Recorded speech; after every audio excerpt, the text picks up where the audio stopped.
दरभंगा वक्फ bill को लेकर सड़क पर उतरकर किया जोरदार विरोध प्रदर्शन और कहा कि संविधान बचाओ देश बचाओ को लेकर आज हम सभी गलत कानून के खिलाफ मौन जुलूस निकालने का काम किए हैं। जो जुलूस दरभंगा हमीदिया किलाघाट मस्जिद से होकर नाका नंबर 5 होते हुए हाजमा चौराहा से पैदल पोलो फील्ड धरना स्थल मैदान लहेरिया सराय पहुंचा। आज मैं मीडिया के माध्यम से बता दूं कि ये सरकार ने बारी बारी से सभी पर प्रहार कर रहे हैं, आज मुस्लिमों पर तो कुछ दिन पहले किसानों पर, लेकिन सरकार को आज इस भीड़ से अंदाजा लगा सकते हैं कि किसान बिल पारित हुआ है, लागू नहीं हुआ है। वर्षा के ग्राउंड में आ चुके हैं और भारी तादाद में आए। ये जो वक्फ बिल की जो बिल है ये हमारे मुसलमानों के खिलाफ है, ये हमारे अधिकार को छीनना चाह रहे हैं, हमारे संविधान के खिलाफ है, ये हमारे हक में गलत कर रहे हैं। ये हम अपने हक में गलत सहना नहीं चाहेंगे। इंशाअल्लाह इसका इससे बड़ा इससे ज्यादा तादाद में फिर से प्रोटेस्ट करेंगे। मैं इसे नरेंद्र मोदी से रिक्वेस्ट करता हूँ ये बिल वापस ले।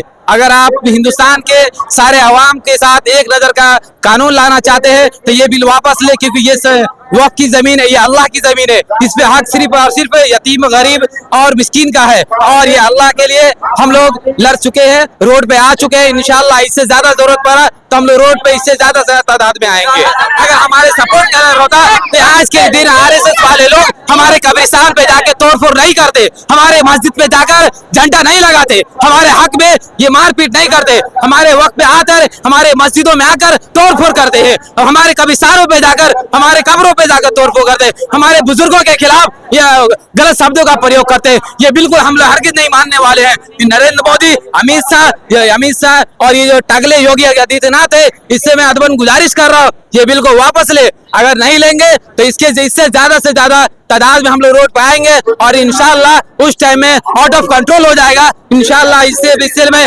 अभी के अभी अदबन गुजारिश कर रहा हूँ ये वक्फ बिल वापस ले ले, क्योंकि हमारे हक में नहीं है। और ये जो नीतीश कुमार है, नीतीश कुमार को मैं बता देना चाहता हूँ ये पलटू चचा तुम्हारे अभी सर से थोड़ी सी बाल गई है। मैं आपसे अदबन गुजारिश कर रहा हूँ ये वक्फ बिल वापस ले ले। आपको मैं जो वोट दिया था बिहार की जो सारे मुसलमान है आपको वोट किए थे ये ना कि हमारे वक्त हमारे हक में गलत बिल लाए। आपको मैं अच्छे लोग समझकर, अच्छा नेता समझकर, अपने अच्छे जिम्मेदार नेता समझकर आपको मैंने वोट दिया और दिलाया, मगर आपने ये गलत किया वक्फ बिल का समर्थन देकर। ये इस पे बहुत बड़ी बिहार के मुसलमानों की नाराजगी है। हम इसको इतराज करते हैं। हम आपसे अदबन गुजारिश करते हैं ये बिल को आप वापस ले, क्योंकि हम सारे मुसलमान कोई खुश नहीं है। खिलाफ जो संविधान का उल्लंघन किया गया है, यहाँ सारे जो देशवासी जो है, जो देशभक्त है, जो इंसानियत की समझ रखते हैं, उन लोगों को ये कानून पसंद नहीं है।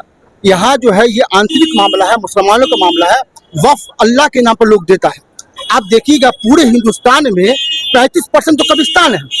कब्रिस्तान में जो लोग मरने के बाद मुसलमान जो है कब्रिस्तान में दफन होते हैं। बाकी मस्जिदें हैं, उसके बाद जो है आपको मदरसा है। मदरसा में जो है इंसानियत की बात होती है, अच्छाई की बात होती है, देशभक्ति की बात सिखाई जाती है। मस्जिद में अल्लाह का शुक्रिया लोग अदा करने जाते हैं।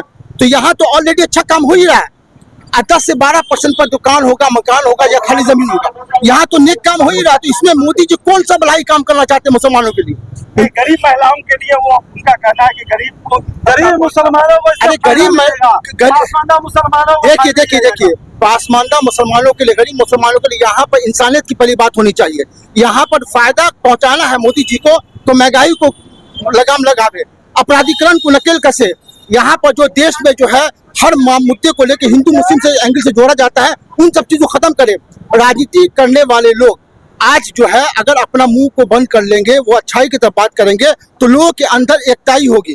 क्योंकि हमारा देश में हिंदू मुस्लिम सिख ईसाई उस वर्णमाला की तरह है जिसके कुछ शब्द निकाल दिए जाए तो वो अधूरे हो जाएंगे। यहाँ पर तो आज आप देख रहे होंगे हर पार्टी के लोग जो हम लोग के वोट चाहते हैं वो वहाँ जाके जो है आंतरिक मामला, ये इस्लाम का आंतरिक मामला है। CNRC में भी हम लोगों ने स्टे लगाया है, इस वक्फ बिल के खिलाफ भी हम लोग स्टे लगा के रहेंगे। देखिए मौन जुलूस है, लेकिन मौन जुलूस का ये मतलब नहीं कि हम लोग साइलेंट है। ये चिंगारी अगर 3 महीने भी है तो आधे घंटे का पद यात्रा हाजमा चौराहा पे समापन है महिलाओं का। मैं ये कहती हूँ अगर 30 दिन भी बैठना पड़ेगा तो मेरी माँ बहनें बैठेंगी, इस काले कानून के खिलाफ आवाज बुलंद करती रहेंगी। जब तक ये स्टे नहीं लगेगा हम लोग इसका विरोध करते रहेंगे। अरे नहीं चाहिए भैया, अगर आप आ जाएगा मेरे घर में बंटवारा करने के लिए, आप होते कौन है? हम लोग आपस में मुसलमान हैं, उनको दिया जाएगा। नहीं नहीं नहीं नहीं, ठीक है, तो ये मुस्लिम ही लोग अपना फैसला करें ना। आप बाहर वाले क्यों आएंगे हमारे घर में इंटरफेयर करने? एक चीज समझ जाइए, सीधा सीधी ठेठ भाषा में बताते हैं, दो घर में, हमारे घर में हम अपने घर को अपने हिसाब से चलाएंगे।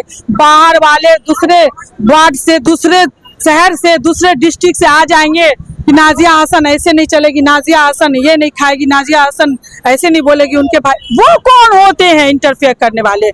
ये हमारा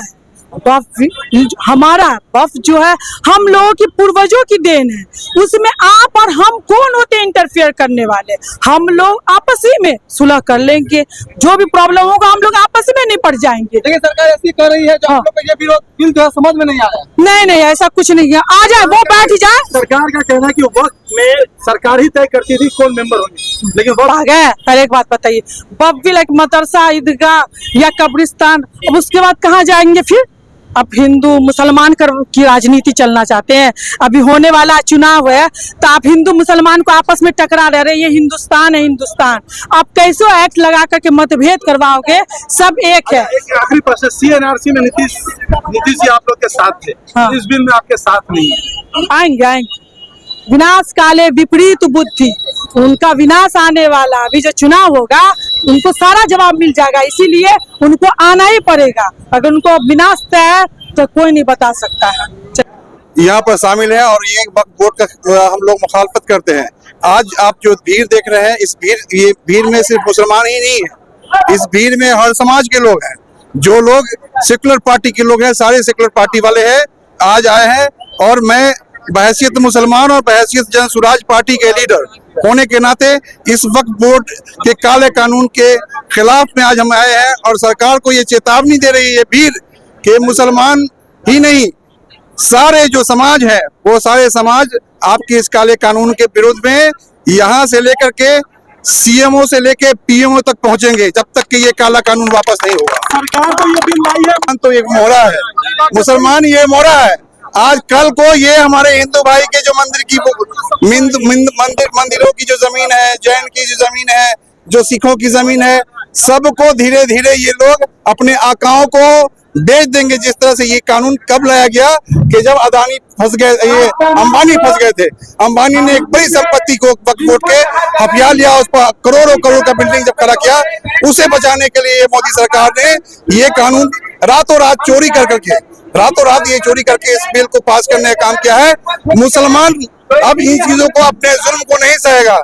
हमारे खामोशी को हमारी मजबूरी ना समझे, हम खामोश नहीं बैठेंगे। हम बता देंगे कि हमारी जो ताकत है, हम संविधान के हम बता देंगे जब तक हमारा वापस नहीं हुआ, हम चैन से नहीं बैठेंगे।